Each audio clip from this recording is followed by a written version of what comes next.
em cima de um jumento, enquanto os vários pastores que são gigolôs de crente vivem da miséria das ovelhas, cobrando e constrangendo os irmãos. Muitos pedem mais do que o dízimo. Você não vai devolver só o de Deus, os 10%. Você vai dar 20% do seu.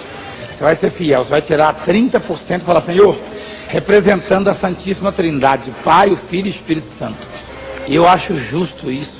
E até porque foi uma inspiração de Deus. Será que naquela época se dava mais do que o dízimo? Tudo que eu te ordeno, observarás para fazer. Nada lhe acrescentarás, nem diminuirás. Deuteronômio capítulo 12, versículo 32. Quantos querem ter um futuro de prosperidade? Só existe uma lei na Bíblia, uma receita de Deus que torna isto possível. A lei da liberalidade. Só tem essa lei.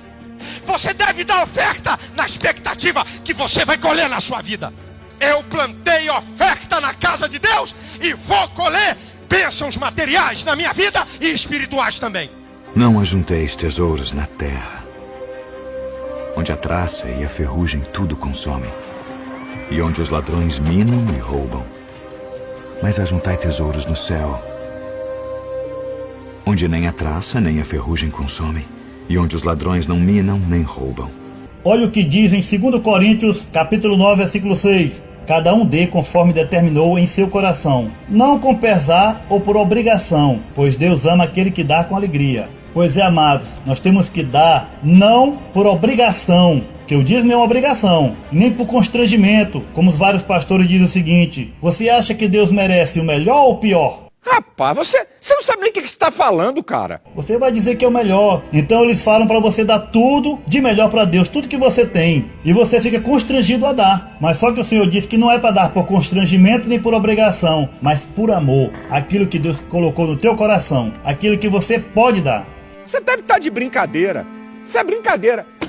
Pois o amor ao dinheiro é a raiz de todos os males. Algumas pessoas, por cobiçarem o dinheiro, desviaram-se da fé e se atormentaram a si mesmas com muitos sofrimentos. Timóteo capítulo 6, versículo 10.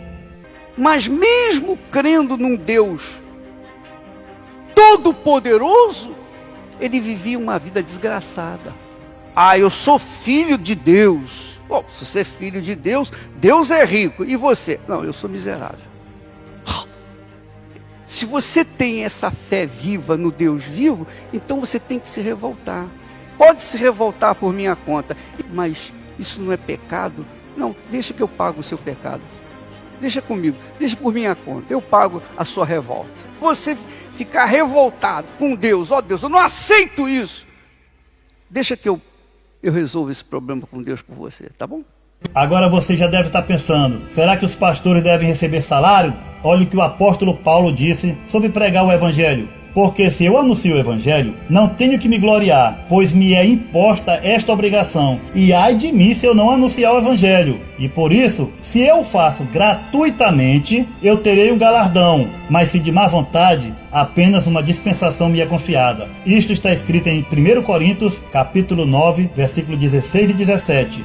Então aqui o apóstolo Paulo fala que ele tem essa obrigação de pregar o evangelho, mas gratuitamente. Porque o próprio Paulo falava o seguinte: eu nunca fui pesado a nenhum de vós, eu antes trabalhei com minhas próprias mãos para me sustentar. Porque Paulo, ele fazia tendas, ele era fabricante de tendas. Então Paulo nunca foi pesado a nenhum irmão. E ele ainda fala que ele tinha que dar exemplo. Agora, amados, pergunte ao seu pastor se você tiver: pastor, eu posso comer carne de porco? Pastor, posso trabalhar no sábado? E ele vai dizer: pode sim, isso aí já foi abolido. Aí você pergunta para ele: e o dízimo não foi abolido, que é da mesma lei? Mas alguns adventistas podem dizer que eles não comem carne de porco nem trabalham no sábado, porque ainda vivem na lei de Moisés, assim como muitos dos judeus de hoje. Mas isso é uma outra história. Mas eu vou dar aqui só um exemplo. Já pensou se todo mundo fossem da adventista de sétimo dia e ninguém trabalhasse no sábado? Quantas pessoas não morreriam? Iriam para os médicos, iriam para os enfermeiros, os policiais. Já pensou na bagunça? Não teria água nem energia,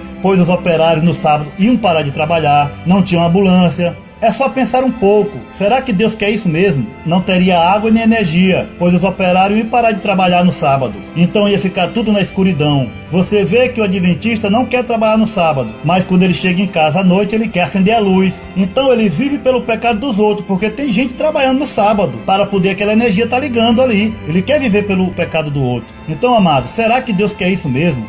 Amado, todos os dias são de Deus e são sagrados para aqueles que o adoram, que o servem. Não precisamos mais de nenhum dia específico, pois o Senhor agora não quer mais sacrifício e nem obediência à lei, e sim um coração puro, em espírito e em verdade, um coração de amor, um coração com caridade e adoração a Deus. E por último, vamos lembrar que Cristo disse o seguinte: ele deu apenas 2 mandamentos: amarás teu Deus sobre todas as coisas e o teu próximo como a ti mesmo. Ora, se eu amo o meu próximo, eu não vou querer matar ele, não matarás. Não vou querer a mulher dele, não desejarás a mulher do próximo. Eu não vou fazer mal para ele, mas também não sou obrigado a dar 10% do que eu ganho para ele, porque se fosse assim, ele também tem que me amar, ele também tem que me dar 10% do dele. Então, irmão, nós não podemos comprar o amor de ninguém. Nós devemos amar verdadeiramente o próximo, o irmão, e o dízimo já foi abolido. Jesus Cristo agora está olhando um coração puro, um coração cheio de bondade, de amor, de caridade com os pobres. E isso sim é servir a Deus em verdade. Toda pessoa que for ungida com este óleo,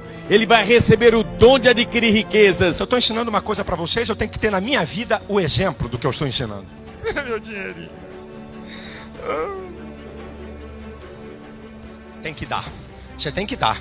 Eu vejo um anjo aqui com a espada de fogo na mão. E ele vai cortar uma meia dúzia de cabeça aqui, para quem não der oferta.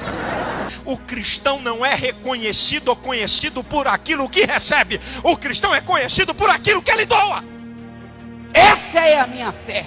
Essa é a minha crença. Agora eu vou te dar um último exemplo. Se você trabalha em uma empresa, você trabalha lá não por amor ao dono da empresa, mas pelo teu salário. No dia que o dono da empresa te colocar para fora e pagar os direitos, ele não te deve nada. Mas se você trabalhar na empresa gratuitamente por amor ao patrão, ele nunca vai te colocar para fora. Aliás, vai ficar te devendo um favor. A mesma coisa acontece com Cristo. Aqueles que recebem salários milionários vão chegar lá em cima e dizer: mas Senhor, eu não curei no teu nome, eu não pregava teu nome. O Senhor vai dizer: afastai-vos de mim, vós que praticais a iniquidade, não vos conheço. E aqueles que pregam gratuitamente